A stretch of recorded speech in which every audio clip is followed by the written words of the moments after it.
monsieur, bonsoir. Bienvenue dans votre magazine de l'information dédié à la sécurité routière. Bienvenue à bord de Ça tient la route. Aujourd'hui, nous allons parler de mouvements associatifs. Nous ferons la connaissance de gens engagés pour la bonne cause. Mais avant cela, je vous invite à regarder le sommaire. Je vous retrouve juste après.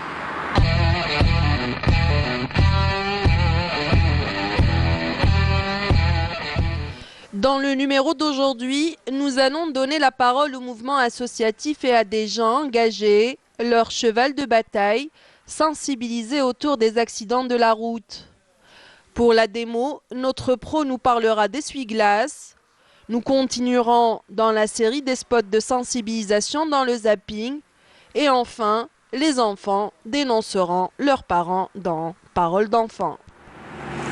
Ne dit-on pas que l'amour d'une mère est un amour inconditionnel? Aujourd'hui, nous allons vous parler d'un amour tout aussi inconditionnel, celui d'un fils pour sa mère.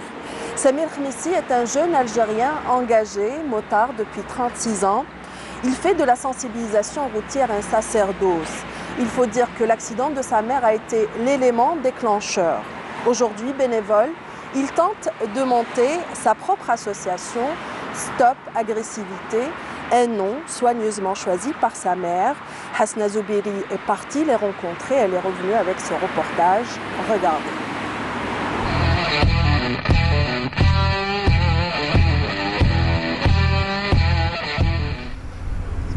Victime d'un accident de la route il y a près de 5 ans, Madame Khmissi est aujourd'hui handicapée moteur. Une tragédie qui a poussé son fils Samir à s'engager dans la sensibilisation routière. On a commencé notre action à partir de janvier 2014, juste après l'accident de ma mère. Ça a été le déclic. Donc on a commencé à sillonner un peu le territoire national, à faire des actions, des déplacements en scooter. C'est-à-dire que ça nous a permis de se déplacer vers la population et sensibiliser, en même temps recueillir des témoignages pour essayer de développer certaines idées, pour essayer de réduire le taux d'accident de la route. Donc on le redit toujours, chaque année on a 4000 morts sur nos routes, malheureusement, 3000 handicapés éventuellement. Pour prendre soin de sa maman, Samir Khmissi a dû quitter son travail. Depuis, il a fait de la prévention routière son objectif. Il multiplie les opérations de sensibilisation avec le soutien et l'encadrement du Centre national de la prévention et de la sécurité routière. Cette année, donc, on a eu le soutien du Centre national de prévention et sécurité routière avec le directeur M. Ahmed Naït Hassine, que je remercie au passage. Donc, il nous a confié une mission pour sensibiliser les utilisateurs de moto. Donc à travers notre expérience, c'est-à-dire 36 ans de moto, donc, on est en train de transmettre un savoir, un bon comportement pour les motards, surtout les nouveaux usagers. Pour information, le parc moto il occupe 5%, par contre il y a 12,8% d'accidents liés à la moto. Donc d'après nos dernières statistiques, cette année, il y a eu une hausse de 17% concernant les utilisateurs de moto. Donc on accentue sur ça, parce qu'il y a plusieurs facteurs qui ont malheureusement mis en danger la vie de certains motards. Il y a une grosse négligence au niveau, je dirais, des auto-écoles, c'est-à-dire une formation mal acquise, un grand manque de formation. Et donc là, pour cela, cette année, donc, on a ouvert des sessions pour initiation et perfectionnement de conduite. Donc on invite toutes les personnes qui veulent faire des cours pour corriger leur mode de conduite et en même temps pour s'initier à la moto. Motard depuis plus de 35 ans, dans ses différentes campagnes de sensibilisation, Samir s'adresse notamment aux usagers des deux roues. Son but est de réduire le nombre de morts sur nos routes. C'est vraiment décevant de voir sur le marché des casques qui ne sont pas homologués. Donc voilà, donc on a récupéré un casque à une personne qui est décédée là avec moi. Donc difficilement on a récupéré ce casque. Donc voilà, on va montrer que ce casque, il est carrément pas homologué, il a créé des séquelles. Et les séquelles, ça a été donc c'est des casques en plastique qui ne résistent pas aux impacts. On a accentué sur les motos parce que c'est vraiment grave ce qui se passe. Il y a une grande négligence.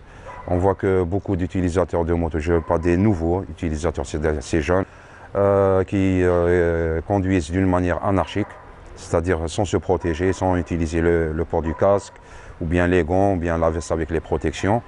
Et surtout, je parle des manœuvres dangereuses. Stop Agressivité routière n'a pas encore le statut d'une association agréée par l'État. Cela n'a pas découragé ses bénévoles. À leur tête, Samir Khmissi, une équipe que nous trouvons dans tous les événements ayant trait à la sécurité et à la sensibilisation routière.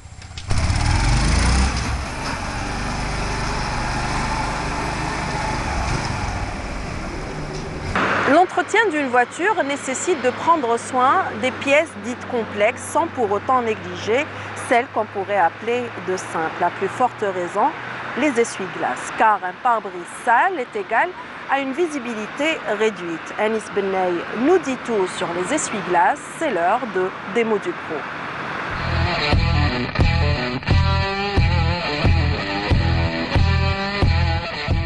Bonsoir, bienvenue dans votre rubrique Démo du Pro. Aujourd'hui, nous allons parler d'essuie-glace. Un système d'essuie-glace bien entretenu vous permet de garder une visibilité optimale en cas de pluie. Les essuie-glaces sont les premiers éléments de la voiture à souffrir des changements climatiques, surtout la raclette. Soit elle se décolle d'elle-même, soit on constate en passant le doigt dessus une usure du caoutchouc, caractérisée par des craquelures. Comment entretenir ces essuie-glaces? Les raclettes en caoutchouc peuvent être nettoyées à l'aide d'un chiffon, de l'eau chaude et un peu de vinaigre blanc, puis séchées avec un chiffon. Faciliter la rotation des axes des balais à l'aide de graisse à base de silicone. Si le liquide lave-glace se répartit mal sur le pare-brise, désencrasser ou réorienter les gicleurs. Si cela ne suffit pas, l'état de la pompe de lavage doit être vérifié. Comment remplacer des essuie-glaces? Avant d'effectuer le remplacement des balais d'essuie-glaces, il faut s'assurer de leur compatibilité avec votre voiture au moment de l'achat. Et pour les remplacer, il faut suivre ces étapes. Tirez le bras vers vous. Il devra être à peu près perpendiculaire au pare-brise. Si jamais vous ne le tirez pas assez, il risque de revenir contre le pare-brise.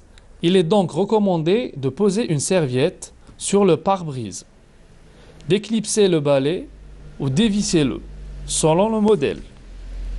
Repérez l'endroit où le balai en caoutchouc est enclenché dans le bras métallique. Il y a une petite languette en plastique qui maintient le balai en place. Appuyez sur cette languette et faites glisser d'un côté ou de l'autre pour dégager le balai. Certains balais d'essuie-glace ont des goupilles à la place de la languette. Faites glisser doucement le nouvel essuie-glace jusqu'à entendre un clic, signe que le balai est bien enclenché. Reposez doucement le bras contre le pare-brise. Même si l'opération est simple, agissez avec délicatesse pour ne pas casser les pièces parfois fragiles. Vérifiez bien les accroches et testez les essuie-glaces avec du lave-glace avant de reprendre la route. Cette opération se fait en moins de 5 minutes. Il est conseillé fortement de ne mettre que le liquide de lave-glace. Certains mettent de l'eau. Dans ce cas-là, le système risque de s'entartrer, ou mieux de boucher les gicleurs. Au pire, de casser la pompe. Les gicleurs bouchés peuvent être débouchés à l'aide d'une aiguille très fine. Il arrive aussi que les gicleurs soient mal réglés. On peut alors modifier la direction de la rondelette du gicleur à l'aide de l'aiguille. Et enfin, pour faire simple, gardez votre pare-brise propre le plus souvent possible en le nettoyant directement avec un chiffon.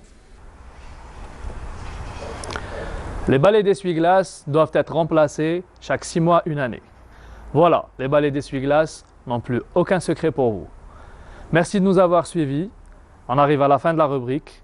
À la prochaine. Ciao. Voici venue la Minute Zapping. Nous allons voir ensemble quelques exemples de spots réalisés à travers le monde dédiés à la sécurité routière.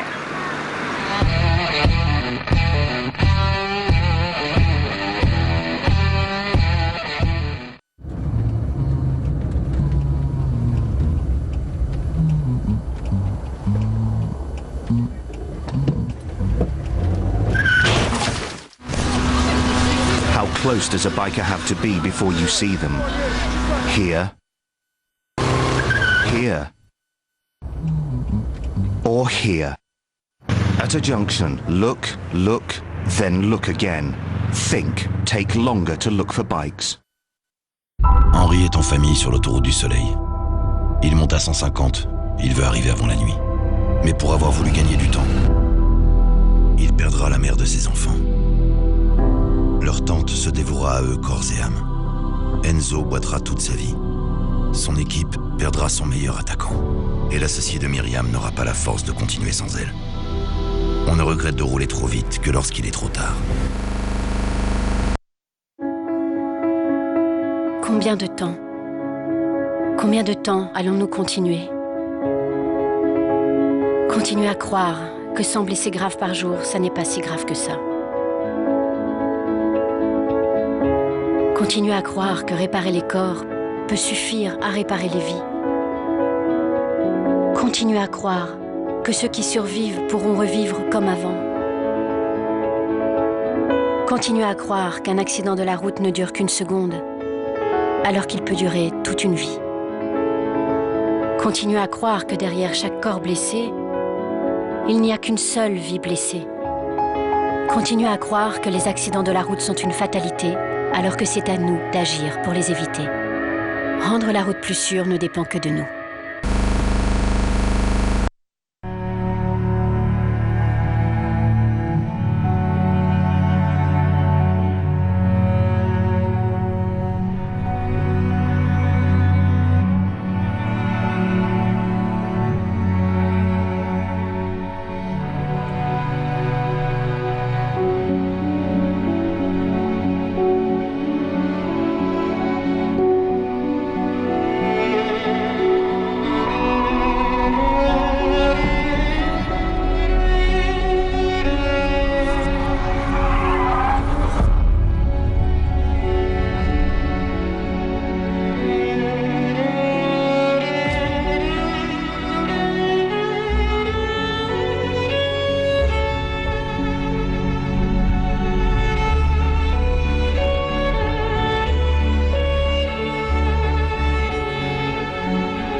Chaque année, des familles sont brisées parce qu'un de leurs proches ne portait pas sa ceinture.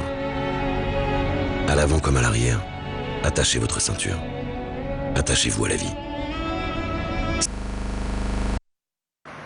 Dans la rubrique qui suit, les enfants vont dénoncer leurs parents. Sofiane Hamoudi leur a demandé qui de papa ou maman fait le plus d'infractions. Attention, les parents, vous êtes scrutés.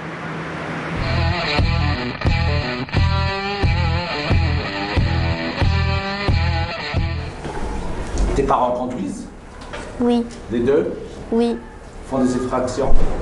Pas trop. Pas trop. Comment tu le sais? Parce qu'ils ne partent pas en voiture sans nous. Et à chaque fois que je vois le conduit de vitesse, je le vois qu'il est plus bas que 90. Très bien. Et quand je le vois monter, je dis à mes parents, vous pouvez faire un accident. Quand ils sont pressés, ils ne respectent pas tous les codes de la route. Très bien. Quand tu pars en retard à l'école, quand est-ce quel moment? Quand je vais en retard à l'école, quand il y a de la circulation, et entre tout ça. Quand je suis en retard à l'école, et quand ils sont eux en retard au travail, qu'est-ce qu'ils font? Ils se pressent et ils ne respectent pas les codes. Qu'est-ce qu'on doit leur dire? De respecter. Parce que quand on ne fait pas gaffe dans la route, on peut faire un accident grave. Très bien. Quelles sont les infractions? Certainement, on devrait faire au moins une fois par hasard quelques infractions. Oui, quand ils ont une urgence. Ils faisaient très chaud, donc ils étaient pris par la chaleur. Vous étiez présidente? Oui. Très bien. Quelle est la remarque que tu leur as fait? De faire très attention quand ils roulent. Merci. Non, j'ai jamais vu mes parents faire une infraction. Comment ça fait? Je sais pas. Oui. Déjà, ça fait beaucoup qu'ils conduisent. Très bien, mais des fois, ils conduisent à ce point bien, ils ne dépassent pas les 90, ils ne dépassent pas. Des fois, quand on est pressé, mon père double un peu le 90 quand c'est ouvert. Très bien. Des fois je suis en retard à l'école, donc ils sont pressés, et quand la route des fois elle est vide, donc on accélère. On dépasse les 80 km/h. Je leur dis qu'il ne faut pas faire ça, qu'il faut respecter les codes de la route pour ne pas faire des accidents. Mes parents commencent à hurler et tout. Pour faire vite. Oui. Et après, dans la route? Dans la route, ils commencent à klaxonner, jusqu'à qu'ils arrivent à l'école. Par exemple, et avant ma naissance. Qu'est-ce qu'ils ont fait avant ta naissance? Ils ont fait vite, ils ont dépassé les 90 km/h. Très bien. Pourquoi? Parce que j'allais presque naître et ils ont fait trop vite pour y aller dans l'hôpital. Très bien. Voilà qui finit notre émission. Toute l'équipe qui l'a préparée vous remercie de l'avoir suivie. Vous pouvez nous revoir sur les adresses qui s'affichent au bas de votre écran. Quant à moi, je vous donne rendez-vous la semaine prochaine. Soyez au rendez-vous, soyez prudents sur les routes. Au revoir.